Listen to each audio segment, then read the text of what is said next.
Ez nem is púder színű. De ez púder színű. Ez púder? Ez gyönyörű púder. Fruzsi mondta? Nem. Norbi barátom mondta, a kereskedő, aki hozta. Oh, van benne valami kis lila. Ugye? Mondjuk egyébként ugye a drága feleségem az sminkes, és ő mondta, hogy hogy a férfi az minden szint pirosnak lát, ami... Tehát nekünk ez nincs különbség. Főleg Janninak. Na hát nálad aztán sem. Szürke. Szürke. A műsor támogatója a Hedó Kft. Az út, ami összeköt. Támogatunk a játéknet.hu. Játékok bombaáron a netről, akár másnapra.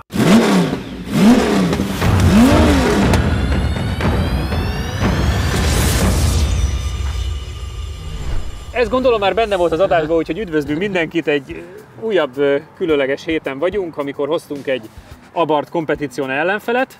Aha. De mi a közös? Azt még nem tudom, hogy műsor végére majd kitaláljuk. Majdnem minden. És végre ennyi év után itt van az első TCR autó a Mira Motorsportnak köszönhetően, egy Hyundai i30 TCR. És azt azért mondjuk el, hogy már Norbival régóta beszélgetjük, csak ugye valahogy mindig úgy ütközött a versenyprogram. Szezon miatt sosem tudott. Most, hogy ilyen hülye szezon van, most ezt így részlet. Igen. Úgyhogy nyilván majd az érdekesebb autó lesz először, a Fiat. Nem. A Hyundai-jal fogjuk befejezni. 1.2 8V ideges 500-as, nagyon szép felszereltség, full nyitott tetőablak. Úgy viszi előre, hallod? Púderszín, nagyon nektek való. Nyilván szeretném, ha föl tudná venni a versenyt a Competizione-vel, de hát valószínűleg nem fogja tudni. Ugye 68 lóerő, tehát bővelkedik. Mit várunk tőle az igazi férfi autótól? Gyorsan letelik, és akkor mehetünk a Hyundai-ra. Én kíváncsi vagyok. Ugye mikor láttuk a listát, hogy milyen opciók vannak, mondtam, hogy ezt kár lenne kihagyni, mert figyelj, láttuk itt a csúcsot is ebből a modellből, nézzük meg, hogy mekkora a hézag. Igen, nagyon vicces azt volt, a 7 tizedet, ami onnan. mert nagyon vicces volt, mert Csík Norbi barátom, aki autókereskedő, ő ajánlott nekünk egy oldalt, és ott választhattunk, és tényleg nagyjából még tegnap este Csabinak így, hát az legyen! Fiat 501 2 is írtam a Norbinak, hogy hozni kéne, és mondta, te hülye vagy. Szereti a meleg színeket. Figyeljetek, ne húzzuk az időt, adjunk neki. Ciao Bella. Ciao Bella. Ciao Bella. Az egyébként a Bella a lánya, és amikor megvette, akkor matricázta föl. Mert fordítva, ez lenne a nagy pénzrablásnak, a Bella Ciao-nak a dizájnja, de ez Ciao Bella. Ez csak azt egy kis plusz apróság. Fordítva Elab. Neked nem biztos, hogy odaadjuk a TCR autót. Nem gondolom. Ha ilyeneket mondasz, akkor lehet baj. Norbi biztos ideadja. Na, szép éveket töltöttünk. Megyek én először. Jó utat, azért melegíts meg. Láttam, hogy vonz. Ja, nagyon. Vagy a Ciao Bellát vetted magadra. Na, én is bemelegítek, és akkor... Egyébként ilyenkor szokott nagy dumája lenni, aztán visszajön, és vennék egy ilyet is. Ugye? Jó volt ez. Jó ez. Szilvi örülne neki. Hangulatra ezek zseniális autók. Nagyon. Meg ennek egyébként a felszereltsége, meg a belseje is. Most, hogy ilyen home office időszak van, ez egy tök jó kocsi. Otthonra. És nem mész fel sehova. Csak nézed, mint kerti dísz. Igen. Gyakorlatilag a garázsban a legkisebb helyet foglalja. Ugye? Praktikus is. Az első féktárcsa akkora, mint a biciklimem. Tényleg van egy kis virágocska, de cuki. De nagyon design autó. Hátul pedig az van, ha jól olvastam, hogy az élet szép. Hát? Figyelj. Ha nem Competizione van, akkor igen? Ez egy unalmas autó, ez egy ilyen színes egyéniség. Tök jó. Ez egy életérzés. És meg fogunk lepődni. Ha jól meggurítjátok, nagyon bízom benne. Rajta leszünk. Tud bajt okozni. És ugye most jön ki az utódja, igen. Az új 500. Igen, kíváncsi leszek egyébként. Láttam promófilmet az alapján, valami félelmetesen jó. Figyelj, azért lássuk be, hogy a Fiat a haldoklásból ezzel az autóval jött ki. Igen. Mind az amerikai piacon, mind az európain, tehát ennek a 89 darab bőrlehúzásával és a verzióival LX. De bejött. És bejött. Tehát, hogy itt nincs miről beszélgetni, tehát széthatjuk mi azt, hogy itt nem azt hozza a sportos változat, amit szeretnénk, vagy amire számítottunk, de például egy ilyen verzió csajoknak, hát ez csoda. Igazándiból nem mi szidjuk, mi csak tényeket közlünk. Abszolút, egyébként ez igaz. A téves elvárásokat állítók mondják azt, hogy ez igen. Így. Meg ugye a legnagyobb hiba az, hogy a minihez van pozícionálva, és azért a mini hiába az sem egy óriásit, azért ennél sokkal nagyobbat. Igen, meg hát nem tudsz mit csinálni, mert hogy a két olyan retro autó, amit megcsináltunk újba. Van még ugye igen, a Bogár, meg ami design. meg ami design autó, igen. Hát persze, hogy ahhoz hasonlítják. És előtte. Jó, hát Mondjuk először így belefeszült, aztán nem. majd megnézzük. Megnézzük, hogy amit veszít egyenesbe, az hát a kanyarba visszanyeri. Sicsúgy. Jó. És gyorsba, okosba. Meg ugye ez hagyományos manuális váltó. Hála a jó égnek. Igen, tehát semmi robot nincs benne. Nem baj. Egyébként Norbi kérdezte, mert hát természetesen kereskedés tele van ilyen autókkal, és mondta, hogy van egy Riva felszereltség, robotizált váltóval, mondom, Vigyázz rá. ide nem mert hozni. Vigyázz rá nagyon. Ide nem mert hozni. De most komolyan a kéziket? Igen.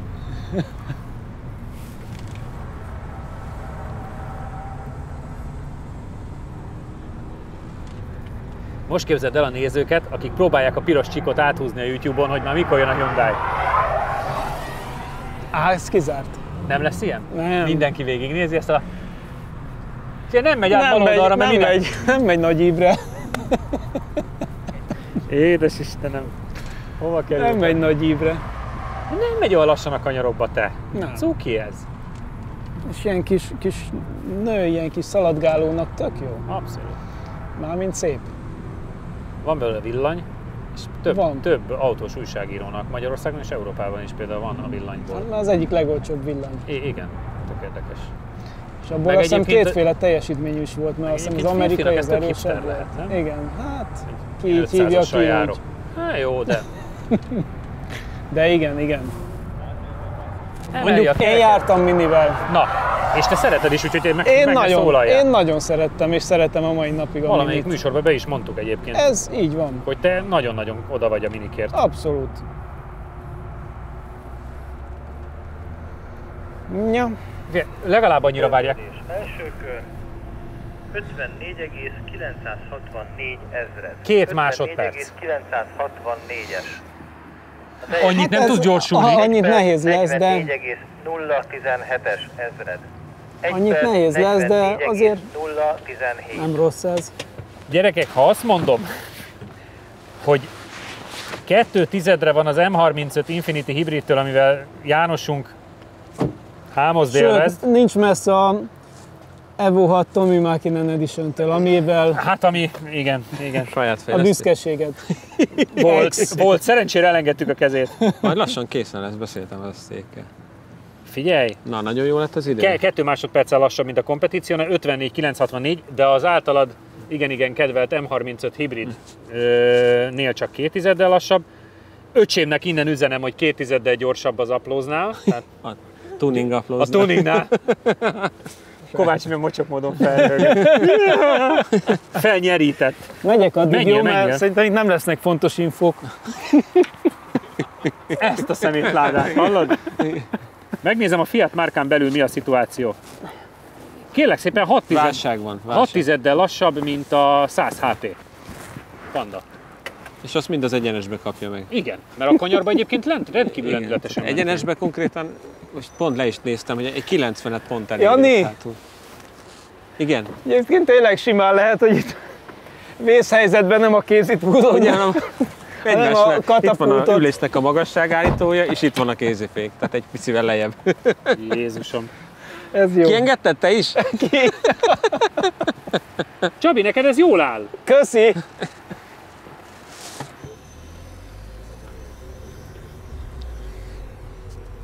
Gyorsan legyünk túl rajta, aztán térjünk a komoly témákra.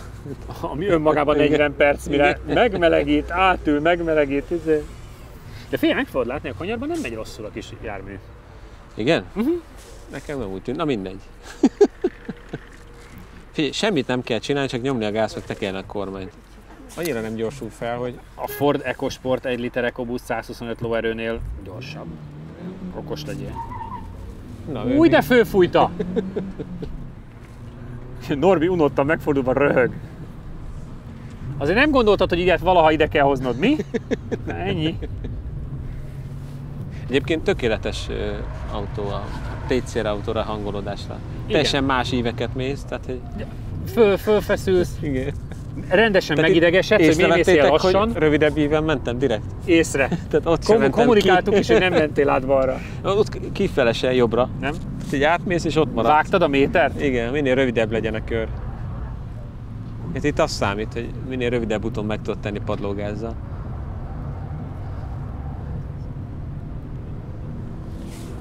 Akárki, akármit mond, nekem ez tetszik.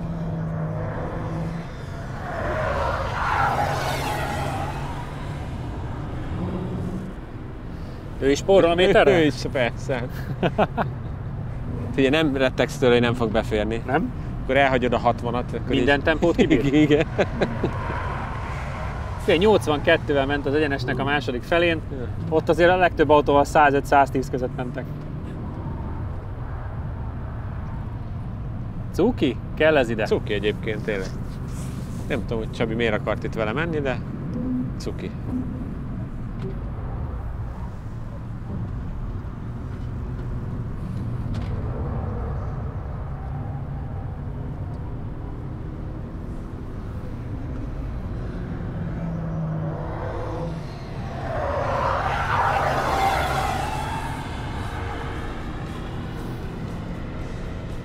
Na, kíváncsi vagyok, hogy rá tudott-e valamit hajítani.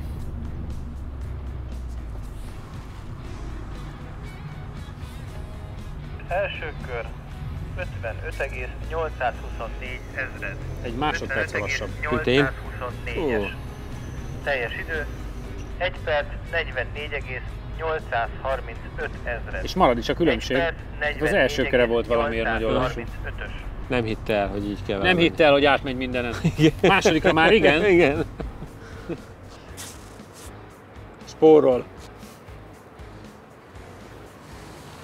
Azt majd tényleg magyarázd le, hogy ez a kettő miért megy együtt. Keresem az indokokat, még nem találtam. Jó. Mondtam, a műsor végére meg lesz, adj még egy 25 percet, mert nem tudom. Legalább jó megállt, mert ugye a képbe sincs. Olyan, mintha spóroltál volna. Tényleg? Igen, az első körön kaptál 8 tizedet, a második körötök meg egyforma volt. Tehát mintha elsőre azt mondja, Jani, nem hitted el, hogy mire képes. Megijesztett az autó a rajtnál. Ugye? Nem hitted el, hogy mindenen át kell tolni padlóval. Simán. Nehogy simán. belemenj. Tehát épp akartam, valaki nem akar a gyerekének túlmotorizált autót, ezt nyugodt szívvel ajánlom. Ez figyelj, olyan erős, mint a Suzuki pár hete, csak nem csak tudom az hány ment száz előre. kilóval Igen. nehezebb. Igen. De egyébként nagyon, nagyon hangulatos, tehát ebben lassan haladva is mosolyogsz. Nem ennek a műsornak a témája, de egyébként És akkor nagyon, miért akartál vele menni? nagyon hangulat. Hát kíváncsi voltam, hogy a kompetíciónéhoz képest mit tud. 2 másodperc. Kettővel lassabb, hát igen, akkor azért van még lejjebb. Van még hova fejlődni. Van még lejjebb, de nagyon vidám kis autó, úgyhogy az jó pofa. Na, ugorjunk át akkor az éles menésre, és hívjunk egy vendéget. Támogatunk a játéknet.hu. Játékok bombaáron a netről, akár másnapra. A műsor támogatója a Hedó Kft. Az út, ami összeköt. Megsérült a szélvédőd? Az Xon Kft. Nálad a helyszínen megjavítja. Támogatónk a Data Expert. Adatokat csak tiszta forrásból. Látogatószámlálás, 95% feletti pontosság, nagyvállalati referenciák az Xperion-tól. És hát már is van egy vendégünk, Bári Dávid személyében, aki a Mira Motorsportnak a csapatvezetője, és hát nagyon szépen köszönjük a lehetőséget mind neked, mind az egész csapatnak, a tulajdonosi körnek is, és hát akár mondhatjuk is Mihály Norbinak is, hogy az autó itt lehet, hiszen 3 éve szeretnénk TCR autót itt látni a Kakucsringen. Többször volt róla szó, csak a szezonok sose úgy jöttek ki, és hát most ez a Covid szezon, ez szerencsére lehetőséget adott nekünk. Nektek nem annyira rossz, látszik az arcodon, te nem örülsz annak? Mi azért nagyon örülünk neki, hogy ez az autó itt lehet. a lehetőséget, igen. Kicsit, Ne nekünk. Kínaiak voltak szerintem, de Na mindegy. Kicsit mutasd be kérlek, hogy milyen autó áll mögöttünk, hiszen nyilván a nézők nagy része tudja, de biztos vannak nagyon sokan, akik nem tudják, hogy pontosan mi a TCR, és hogy egyébként ez az autó mire képes. Jó, hát egy Hyundai i30N TCR típusú versenyautó, amit a TCR technikai szabályzatra alkotott meg a Hyundai Motorsportnak a csapata. Ugye a TCR szellemisége az lenne, hogy ügyfélcsapatok versenyezhetnek ezzel az autóval, egy TCR piramis-szerű bajnokságrendszerben. Vannak nemzeti bajnokságok, vannak regionális bajnokságok, és ugye van a világbajnokság, ahol a Norbi is egyébként versenyez. És hát már 2-3 éve ezzel a versenyautóval versenyzünk mi is.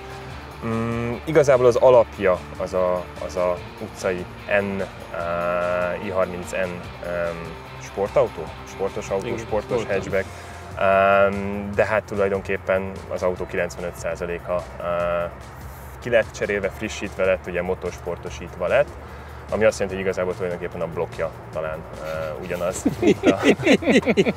Meg a lámpa, meg az ajtó. A lámpa nem biztos, ugyanaz a lámpa? Az ugyanaz. Igen? Más. Tengelycsomag. Tehát van egy-két dolog még, ami azért az utcai autóból jön, vagy tükrök, igen. Most mindig hátra nézünk, hogy mi lehet még. Valamit látunk még. Könnyebb sokkal, mint az utcai autó, nyilván benne vannak azok a biztonsági előírásoknak megfelel, aminek egy versenyautónak meg kell felelnie. 350 lóerő és 450 Nm. 6 sebességes szekvenciális váltó. Mit meséljek még róla? Az első kérdés ott mögött, a kamera mögött az a Norbi ugyanilyennel megy. Mondd be kérlek, hogy megnyugodjanak. A Norbi ugyanilyen autóval megy, hiszen ezek homológ versenyautók. Ez úgy néz ki, hogy amikor egy autógyártó legyártja az ő TCR autóját, akkor nagyon komoly technikai szabályzatnak kell megfelelnie azzal kapcsolatban, hogy megkaphassa azt a plecsnit, hogy igen, ez egy homológ TCR autó, és onnantól kezdve, hogy ezek az autók homologizálva vannak, onnantól kezdve TCR sorozatban ilyen vagy ennek a homológ papírnak megfelelő autóval lehet versenyezni, úgyhogy ezért fordulhat az elő, hogy egy Norbi ugyanolyan Hyundai i30 TCR-rel megy, mint amivel mondjuk a Dusan Borkovics a TCR Eastern Europe-ban. Ott nyertetek is, nem? Nyertünk. Na, csak legyen valami. Csak hogy azért mondjuk el. Igen. Csabi, először hozzád fordulnék. Első kerékhajtású az autó, ezt ugye még nem mondtuk. Ami De neked tolatva mehetsz, és akkor hátrahajt. Ami neked nem a nagy kedvenced, viszont olyan pályautó, ami meg igazán közel állna hozzád, úgyhogy vegyes érzések vannak bennem. Te mit vársz? Nagyon-nagyon kíváncsi vagyok rá, én is már régóta vártam, hogy egy TCR autóval menjünk, az, hogy egyből a Hyundai lesz csak úgy habatortán, ha úgy tetszik.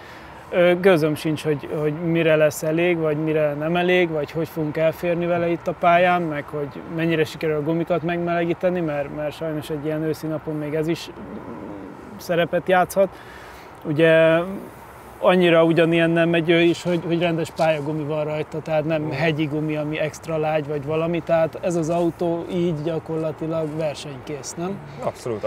Tehát... Majd figyelni kell a gumihőmérséklet, főleg a hátsó gumiknak a hőmérsékletét. Igen, és ugye egy elsőkerekes autónál mindig is ez az, amitől tartó, hogy a hátulját jól meg kell melegíteni, hogy lehessen rendesen fordulni. Viszont ahhoz először meg kell az elsőt melegíteni, úgyhogy itt el fogsz még egy kicsit lehet vele kavirnyálni, úgyhogy de nagyon izgalmas lesz. Ugye rally autóban már elég sokkal mentünk, de pályaautóból nagyon kevéssel, úgyhogy én azért remélem, hogy megvédi a pályaautók becsületét.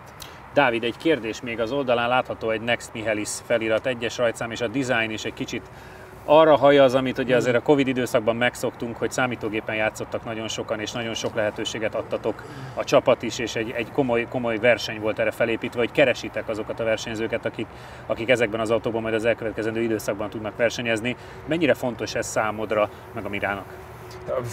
Tulajdonképpen valamilyen szinten ezért jött létre a Mira még 2017-ben. Nagyon fontos. Itt akartam pont ezt a viccet elsütni, hogy keressük a Next Michelis-t. De ezek őszülnek, ez nem jó. Igen, meg tettünk ennél azért mi a célkorosztályotok? Konkrétabb lépéseket. Ez a festés, amit látsz, ez egyébként a Hungaroring e-sport bajnokságban is ugye volt egy Team Nus nevű csapat, és annak a csapatnak az autóját valósítottuk meg. És hát ez az egész bajnokság ugye itt kicsit a vírus miatt is jött létre, de már nagyon régóta a célunk volt az, hogy ugye nekünk is az a sport, a mérnöki oldalról, menedzsment oldalról, szerelők nevében is beszéltek, hogyha olyan pilótával tudunk dolgozni, vagy annak van sportérték, hogy olyan srácokkal tudunk dolgozni, mint amilyen egyébként a Norbi volt, vagy amilyen a Norbi, aki biztos, hogy kihozza a 100 vagy 110%-ot az autóval, ami benne van. Úgyhogy tulajdonképpen amióta autóversenyzéssel, vagy a gondolat megfogalmazódott, hogy autóversenyzéssel szeretnénk foglalkozni, az volt, hogy a Norbival, vagy olyannal, mint a Norbi, úgyhogy keressük, nagyon keressük. Jól meséljünk. Erre, és ugye a Hungaroring e-sport bajnokságban 4500-an próbálkoztak, és egyébként mindenféle korosztályból, tehát olyan nagyon vicces volt, hogy volt 12-13 éves srác is a 25-ös döntők során, meg volt 45 éves régi szimulátoros is, és pont egymás ellen küzdöttek nagyon sok körön keresztül az utolsó fordulóban, úgyhogy igazából kortalan, mint ahogy azt egyébként látjuk különböző versenysorozatokban, tényleg 16 évestől 40 akárki. Nyilván, aki egy kicsit fiatalabb, arra még úgy több ráhatásunk van esetleg a személyiségére, vagy a hozzáállásába. Így, ha én választhatok, én inkább a fiatalokkal szeretek együtt dolgozni, de ezt léci, ne vegyétek magatokra. Nem vagyunk fiatalok, mert most nem ezt akartam mondani, csak már régebb óta vagytok fiatal. Nem, de két bot oda van támasztva hátra. Azt akartam mondani, hogy ilyen fafejű öreg faszok vagytok, és veletek nem akarok. Úgyhogy így, de ott van, föl lehet menni a Race Room oldalára, le lehet tölteni ezt a livery-t, és ugyanilyen autóval lehet egyébként online is versenyezni. Én szoktam egyébként, csak én nem szeretem a Race Room-os TCR autóknak a viselkedését, hogy én mindig a DTM-mel megyek. De egyébként... Aki most látja az éles autót, és esetleg játszott, vagy nem játszott, de hallott róla, annak mit tudunk mondani, folytatódni fog ez? Tehát keresitek majd még számítógépen továbbra is a jövőben az embereket? Abszolút, abszolút, illetve hát vannak olyan, tehát hogy nem állt meg az e-sport bajnokság befejeztével ez a program, nagyon komoly fiziológiai, fizikai felkészítésen ment keresztül a legjobb 5 pilóta, ültek valós versenyautóban is, ültek Suzuki-ban, ültek ebben, és hát majd látni fogjátok az eredményét ennek a kis kiválasztásnak, illetve így, hogy ez a kis filmmel, meg a kiválasztási folyamattal, a versenyzéssel lezárul, mi ezt szeretnénk minden évben újraindítani, megvalósítani, mert egyébként nekünk tetszik, meg úgy látjuk, hogy egyébként hasznos is. Akkor idősebb Jani bácsihoz fordulok, aki már nem feltétlenül az a korosztály, akit mi szeretnénk ezekben az autókban, vagy szeretnénk látni, én szeretnélek. Figyelj, Tarkin is azért még elég jó megy. Mondjuk tényleg 57 évesen még azért oda csap. Még annyira van perspektíva. Jó, megnyugodtan, hát igaz? Sőt, ugye én... Jani bácsi! Norbival, hogy én együtt versenyeztem meg. Mit vársz, amikor beülhetsz majd a TCR autóba? Az, hogy nagyon nagy élmény lesz. Igen, én is vártam rá, hogy mehessünk egyszer egy jó pályaautóval. Valahogy ez tök furcsa, hogy mind a ketten pályaversenyzők vagyunk, vagy inkább voltam. De hogy nem mentünk igazán jó pályaautóval itt, úgyhogy nagyon vártam rá. Biztos, hogy jó lesz. Engem nem zavar annyira, hogy első kerekes. Én nagyon szerettem régen, mikor mentünk pont Norbival, én a Clióval imádtam menni, hogy izgat, mozgott. Tehát, hogy ez egy tök jó élmény volt. Utána még ilyen Seatot is, kupást is kipróbálhattam Zengő Zoli miatt. Úgyhogy én ezeket élveztem mindig is. Egy kicsit az zavar, igen, hogy mivel mentem ilyen autóval már hűvösbe, tudom, hogy a hátsó gumi azért ez egy eléggé fontos lesz, hogy valahogy bemelegítsük. Remélem, hogy meg sikerül, és onnantól kezdve biztos, hogy marha jó élmény lesz. Akkor utatokra engedlek mindhármatokat, indítsátok be, melegítsétek. Kamera gondolja. Szevasztok. Állítsatok övet, mert azért ez a feladat ez egy kicsit hosszadalmasabb. Kavicságyba találkozunk. Kamerák követnek benneteket, indítsatok, menjetek.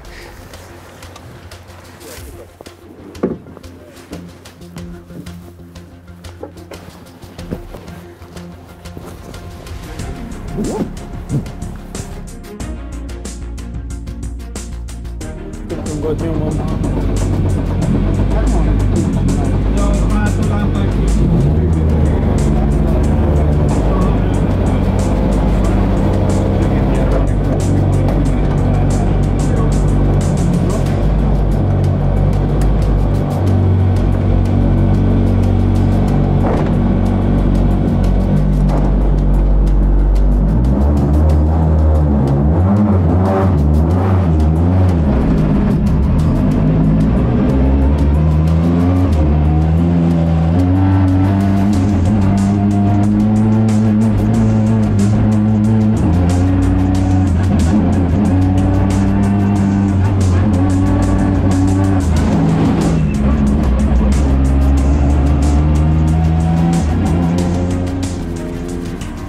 Nem is jó a hideg szél nélkül, vagy hogy szokták mondani. Igen. Egy újabb népi ritmus. Igen, valahogy így hangzik. Hát igen, be kell melegíteni a gumikat. És mondom, tényleg ebben az a nehéz, hogy hideg fék, hideg gumi, hideg hátsó gumi, amíg nincs hátsó gumi, addig nem tudsz jól menni, de amíg nincs első gumi, addig nem tudod megmelegíteni a hátsót, viszont amíg az autó nem is áll meg, mert hidegek a fékek, addig nem mersz menni, viszont ha nem tapad az első gumi, a fékeket is nehezebb, mert nagyon tempóról több energiát eldiszipálni. Na mindegy, hát ezért van a foglalkozásukban az írva, hogy pilóta. Ja, ez oldja meg. Oldja meg. 20-szál. Nekem volt egy nagyon aranyos sztorim, amilyen hungaroringes van, nagyon van, ott általában Csabit hívják, hogy nagyon a nagy embert kell ide, és csak pont egyszer azt hiszem éven volt valami verseny, és akkor felrülve kellett a gruppanának a nemzetközi vezérét tanítani, és mondta, hogy menjek én. És ott volt a Lippő, ugye én nem ismert engem, és akkor mondta, hogy fú, jó, de miért itt a főnök, menjek már, mentem már a ilyen challenge-es felrülve, nem, de hát mondom, megyek.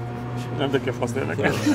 És mondta, hogy menjek már egy pár kört, és akkor melegítsem be a gumit. És tudod, kimentem, visszajöttem, és mondták, mondom, meleg a gumi.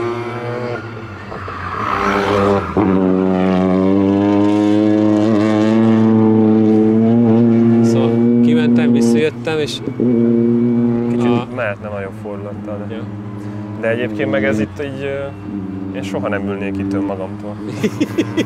Ez hogy mondjam szépen? Bízunk egymásban. Nem jönnek akkor a tempóval, amit nem oldanának meg onnan, azt szoktuk mondani. Én itt egyszer poénból driftautóval ilyen, az hányos. Csak legalább az ne lenne mögöttünk, mert akkor így el tud tolni. De mindegy. Egyszer driftautóval János itt nagyon közel sikerült, mert nagyon menő akart. Ez cserébe meg ott az a szenzációs gumifal, jó van? Muszáj nekem ezt nézni. Ennyire ne gyengék az óvatosan, hogy elgurulsz. Nem jó. Na jó, nem, tehát hogy... Ja.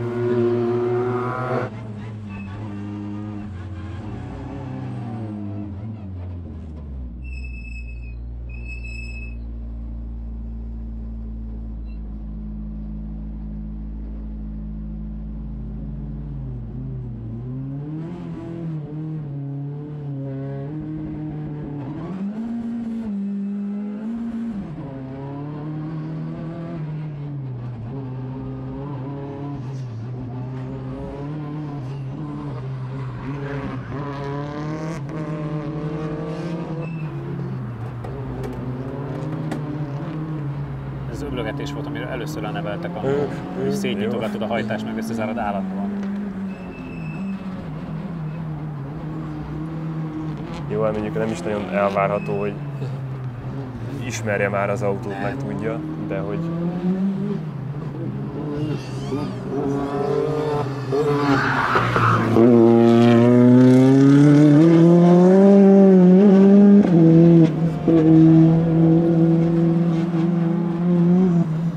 Akkor az jó, 118. Az jó, az 105-höz képest lehet, hogy igen, azért furcsa az, mert itt ilyen nincsenek sebességek. Persze. Hát a magsebesség ott az egyenes végén ilyen 142-3 szokott lenni. Akkor a némely márka mondja, hogy jó, de ez versenypálya, azért ment rosszul a kocsia. Szoktuk mondani, hogy ez egy nagy vezetéstechnikai pálya. Igen, ha versenypályán mennénk, még szarabbul ment volna a kocsia.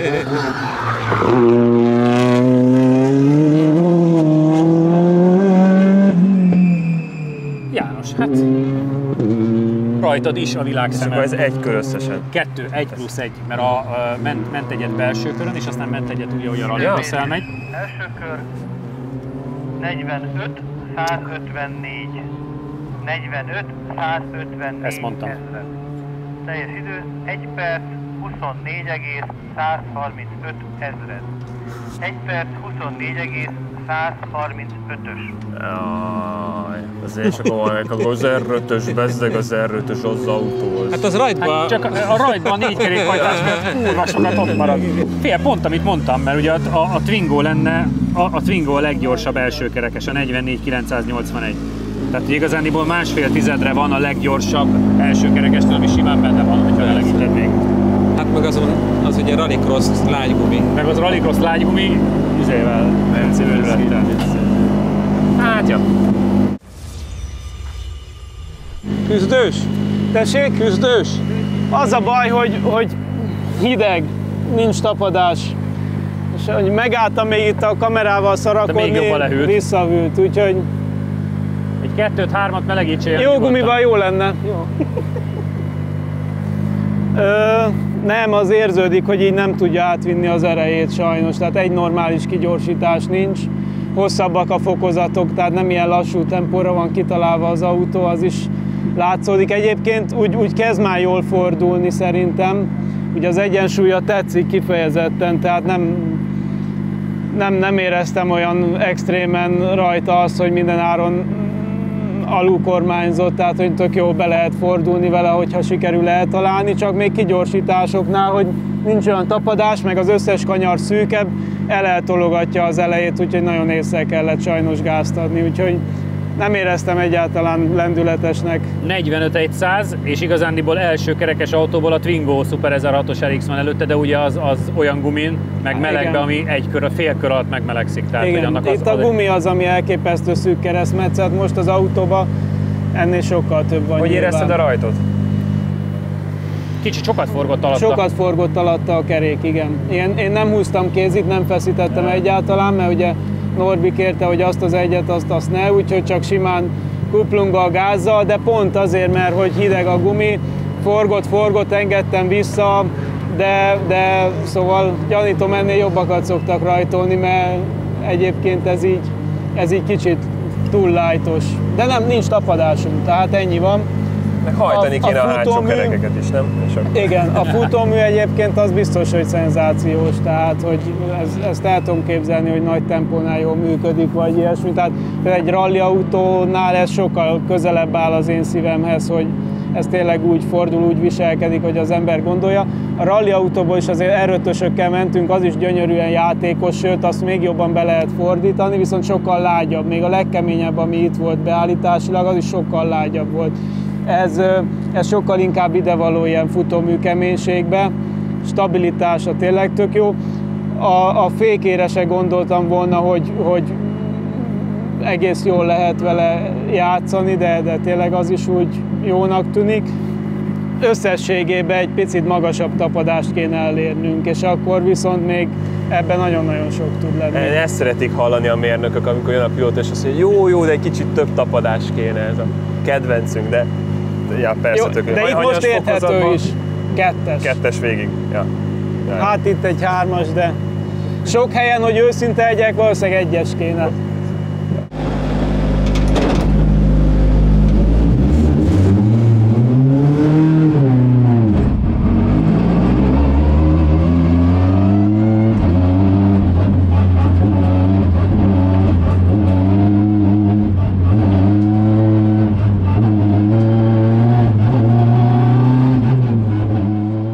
Szerinted mondjuk egy hungaroringes körön, hogyha szabadra lenne engedve, és nincs rajta műszaki változtatás, csak nincsenek nehezítések se. Szűkítő, hasmagasság, plusz súly, stb. Tehát, hogyha úgy de a gumi az ugyanez. De a gumi ugyanez a motorszoftver. Csak nincs folytás, meg semmi, tehát szűkítő nélkül.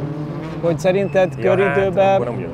Hát nem ugyanaz, tehát úgy értem, hogy nincs megfogva, ugyanez a motor, műszakilag de az hagyjuk autó. is, mert a motort azt szerintem nehezebb, mert ugye tudná ezt szerintem 400-420 simán lehetne följebb menni, meg hát állítólag teszteken próbáltak is erősebb motorprogramokat még 2017-ben, csak hogy lássák, hogy a motor mennyit tud elmenni vele. Úgyhogy abban már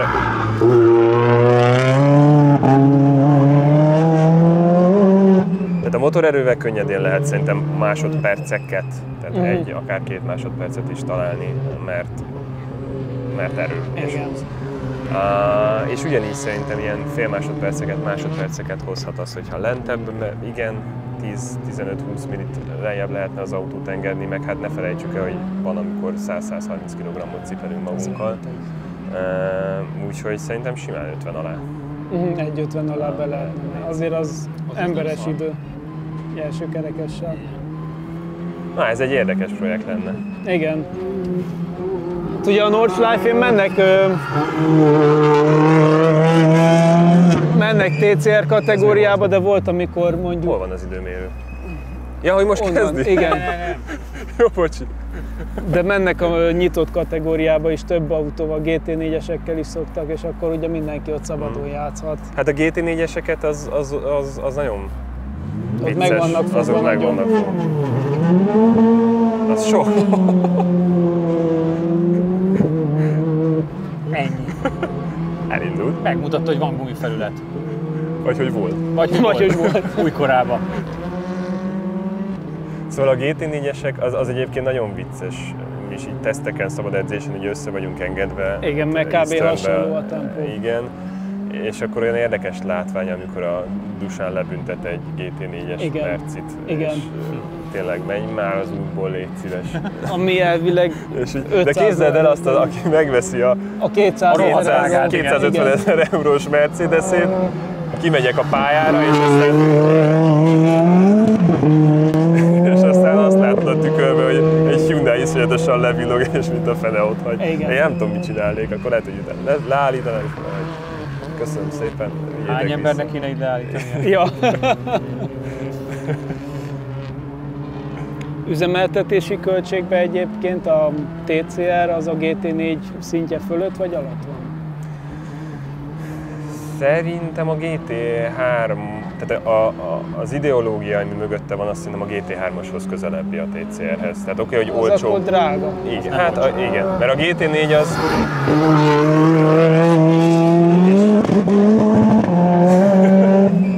És most valaki, ha lehet, hogy megkövesz, de a GT4 az kicsit olyan, mint a Suzuki Cup, vagy nem is tudom. Hát az hogy egy ki van. relatív széria. Egy relatív széria. Igen, igen. 45,672 ezred. Féllel rosszabb, mint a csak. 45,672-es ezred. Teljes idő 1 perc. Pedig azért mentem még levezetőn is még ilyen ráncigálva, hát ha 1 még perc, egy 2 fokot nyerünk a gumiba. 324-es. A második körön 1/10-del gyorsabb. Addigra megszűnt. Ez már tendencia, de nem? összesen 4/10 még így is a tiéd. Szóval, hogy a GT4 Hát akkor az... muszáj lesz Norbinak jönni, mert a 42-től rohadt messze vagyunk. Igen, tehát akkor Norbi. jövő nyáron meg kell mutatnia sajnos, hogy itt óriás bajok vannak. És ki volt a 42? Senki. Igen, nem, hát csak ő találta ki, mert 42 az eleje. Gokart, jó. Ne azt nézd. Formula Student, a szép. Polo R5-öt nézd, a 42800, az az első, ami autóformájú. Szóval a GT4 az inkább igen széria, ez szerintem a TCR a GT3 szellemiségével van közelebb, és ebből következik az, hogy igen, a running costja is magasabb. Hát igen, az autó olcsóbb, de akkor az üzemeltetés az több. De azért ez is egy olyan móka, amit ha valaki megkóstolgat, akkor rá lehet kapni az ízére. Az biztos. Rá. De. És milyen bérleti költsége van nagyjából? Hol szeretnél menni? Tudod, nehéz. Ez az Easter mondjuk, Dusan, Grobnyik, egy hétvége. Ja, egy hétvégében nem nagyon szeretünk Jó, számolni, nyilván. mert pont azért tudjál évvel számolni. Igen.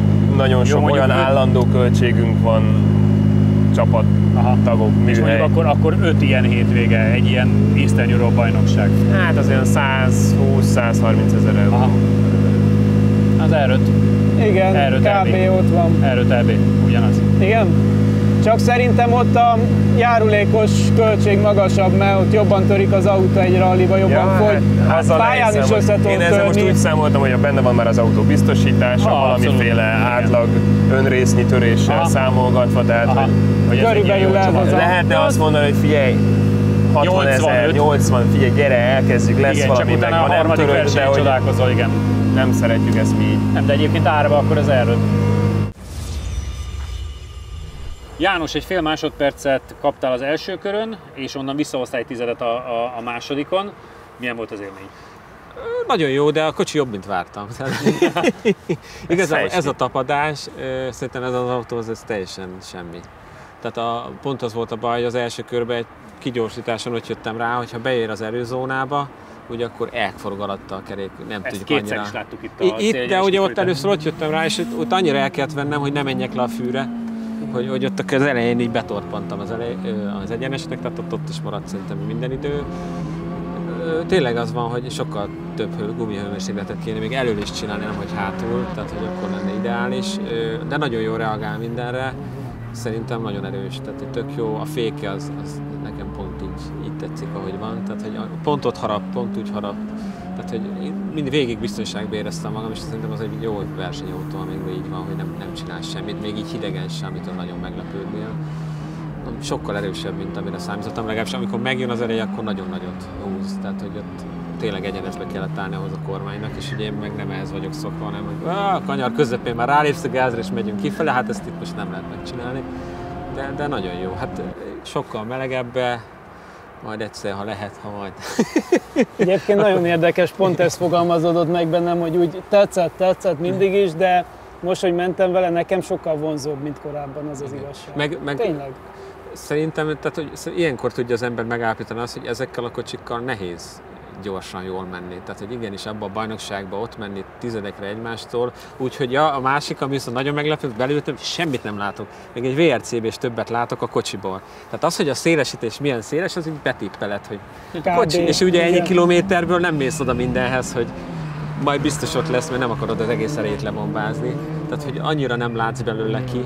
Ugye utoljára ilyen a DTM autó volt, de ott is az íven, a kerékjár a szélesítésen volt egy ilyen kis rovátka, hogy jövünk, és annak a tetejét láttam, itt még azt se látod. Tehát van a kocsinak valahol egy eleje. És akkor így viszont tényleg nagyon-nagyon jól érezni kell ahhoz az autót, hogy ezzel szinte mindenhez közel merjen menni. És ahogy ők mennek, meg a VTCR-be, meg mondjuk a TCR Europe-ba, tényleg most néztem hétvégén hozzába, tehát akkor egyenesben úgy mennek, hogy így egymástól, úgyhogy nem látod, csak érzed, hogy valahol az óra.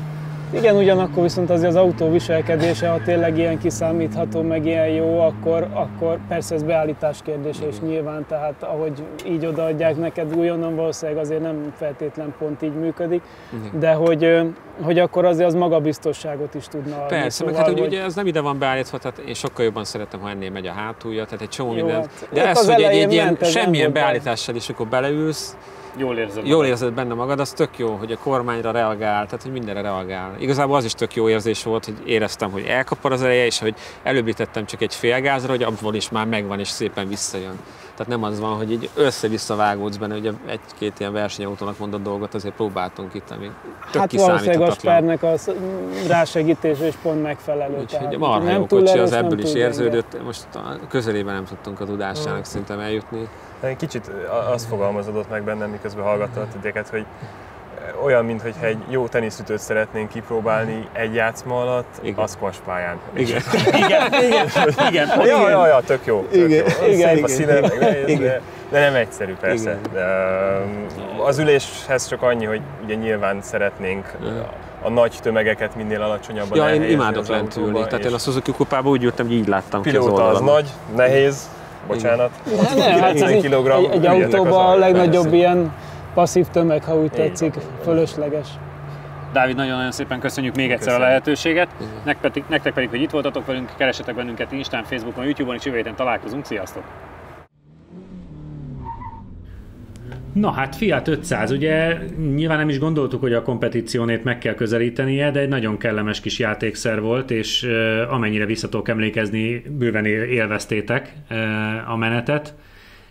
És hát láthatóan az első kanyarokban te azért jobban ráéreztél a járműre, mert Csabinál ott rögtön van egy ilyen kis hullámvölgy. Igen, itt a sebesség ugye a felső görbén az látszik, hogy eléggé beesik nála, sokkal jobban lelassított, mint én, és utána ugye abból már nem tudott annyira visszagyorsítani. Volt egyébként 0-60-ja a kocsinak? Egyetlen értékbe? Persze. Hát persze, na mutasd meg, tehát hogy... 60. És most időben hol járunk? Várjál, itten ki kell. 5,7. Igen, 5,6. körülbelül. És meddig gyorsult fel? 65-ig? 67-ig? Csoda. Látszik a kanyaroknál folyamatosan, hogy azért Csabinak voltak benne ilyen bátrabb, és aztán nagyobb fékezései. Igen, de például itt ugye már ezen a részen, ami a hosszú egyenes ráfordítás előtt van, ott már érassultam be egy pillanatra, de szerintem úgy néz ki, hogy más ütembe csináltam, mert utána maga a kanyarba én vagyok gyorsabb. Igen. És akkor az egyenest érdekes módon ugyanannyival kezdjük el. Teljes mértékben, és igazániból a váltás különbség, hogy te korábban váltasz, hát Csabi egy picit később vált, igen. És a max sebesség kinél fut ki? Már egész egyferme? Hát ez egy nagyon vicces. Egy 90,65 Csabinál, hát igen. Aztán a lassulás az szinte ugyanaz. Így van. Nyilván egy ilyen kis teljesítményű autónál azt azért mondjuk el a nézőknek, itt nem nagyon tud kialakulni különbség, hiszen Persze. azért ebből gyorsan kihozzátok a maximumot. Hát azért itt is, ha valaki finomabban vezet, általában az kifizető.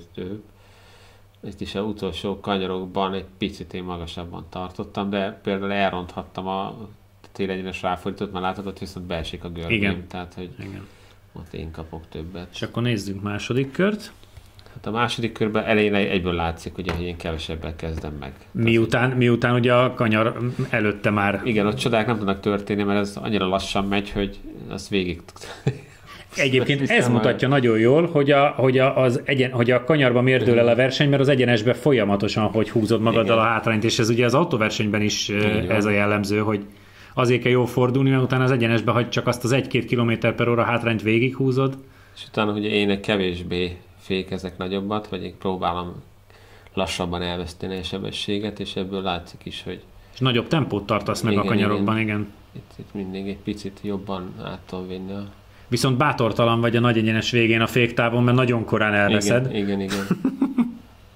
Ilyen autóba félek.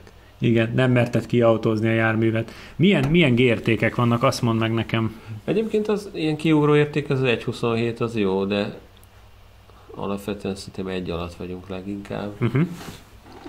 Ott szerintem ez tényleg ilyen egy picit kiugró érték. Azért azt szerintem jó. Az nem rossz egyébként egy ilyen teljesen utcai autótól a maga kis nulla hát a gyorsulás, azok ugye ezeket szerintem ilyen, a lassulás talán érdemes megnézni, az 0.50, 0.60. Tehát, hogy maga gyorsul nem tud ilyen motorral. Tehát, hogy... De az nagyon vicces, hogy az egyenesbe ugye 0,5-öket meg 6-okat néztünk itt az erős autóknál, nála van 0,1. Hát itt igen, így szoktam nézni, ugye ez egy jellemző, az egyenes közepén. Igen. 0,14. 0,14. Hát nem erős, na. Nem egy erős. Sajnos az i30-ban ugye áramhiány nem volt telemetria, úgyhogy mára ennyik voltunk, de hát ez volt az 500-asé. Ha még nem tetted meg, most azonnal iratkozz fel a csatornánkra. Nyomd meg hozzá a kis csengőt, és így nem maradsz le a Lap Timing adásokról sem.